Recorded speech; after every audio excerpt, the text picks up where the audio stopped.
नहर पर ट्रैक्टर टाली से ईश्वर भाई है, आपके छोटे भाई थे, आप भी मोटरसाइकिल आप ही चला रहे थे, छोटे भाई पीछे बैठे थे, मादी सिपाह बाजार से घर आ रहे थे। वीरेंद्र सिंह उनका नाम था। और आते समय रास्ते में ट्रैक्टर से एक्सीडेंट हो गया, ट्रैक्टर टाली से, और मौके पर ही आपकी मृत्यु हो गई वीरेंद्र जी की। परिवार काफ़ी गरीब है, राजगीर का काम करते थे और 3 बच्चियां हैं उनके पास और 1 लड़का है। सब नाबालिग हैं। 3 लड़कियों में 1 लड़की 100% विकलांग है। तो मुझे लगा कि जरूर यदि हमसे हो सके तो मदद करनी चाहिए। मैं कई दृष्टिकोण से सोचा, लेकिन अंत में मुझे लगा कि मुझे राष्ट्रीय अध्यक्ष जी के पास जाना चाहिए और इस दुखद घटना को, इस परिवार की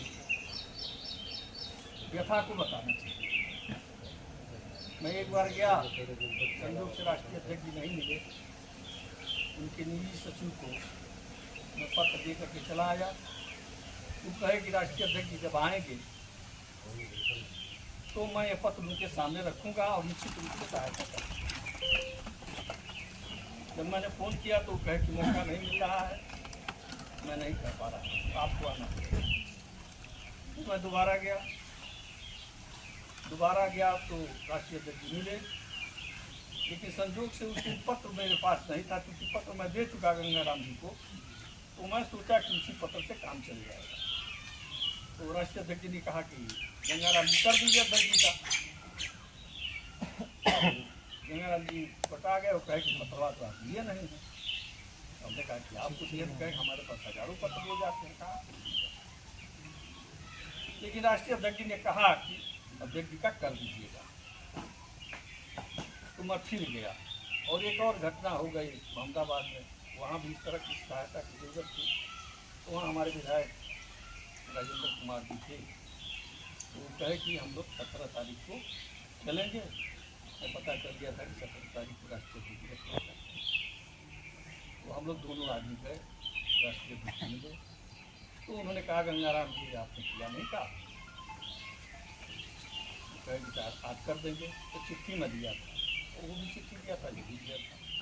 दोनों चिट्ठी मैंने दिया, उन्होंने मार्क किया और मार्क करने के बाद गंगाराम जी को दे दिया कि आप पत्र बना दीजिएगा, चिट्ठी दे दीजिएगा।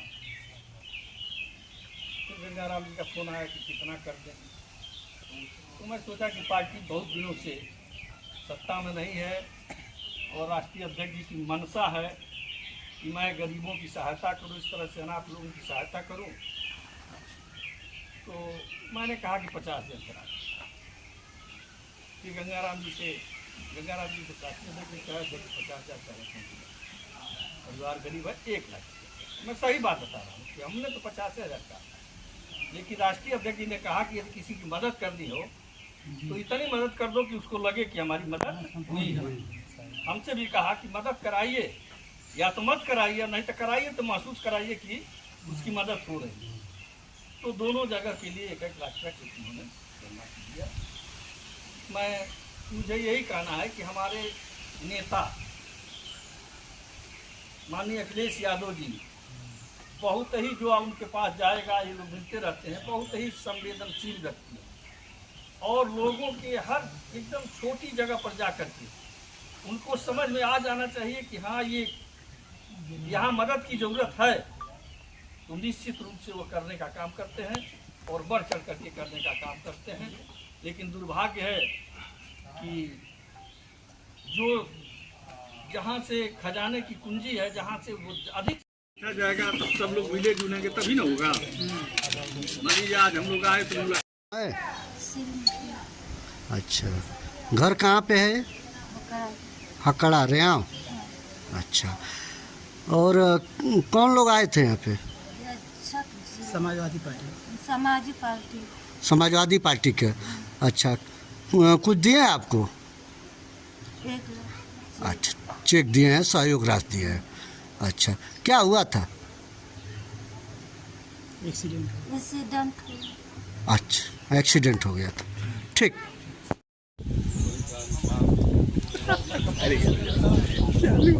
बहुत बहुत धन्यवाद आप लोगों का। आज हम लोग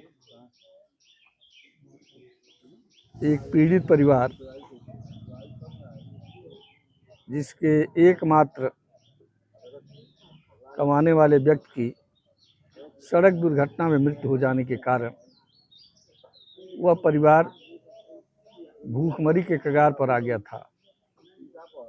जब इसकी जानकारी मुझे हुई तो मैं समाजवादी साथियों के साथ परिवार से मिला, परिवार की पीड़ा को देखा और सबसे दुखद घटना मुझे ये लगी कि उस परिवार में एक बच्ची जो 100% विकलांग है, बाकी 2 बच्चियाँ और उनकी विधवा, इनके देखने के बाद मेरे मन में ये विचार आया, इस परिवार की कहीं न कहीं से सहायता होनी चाहिए।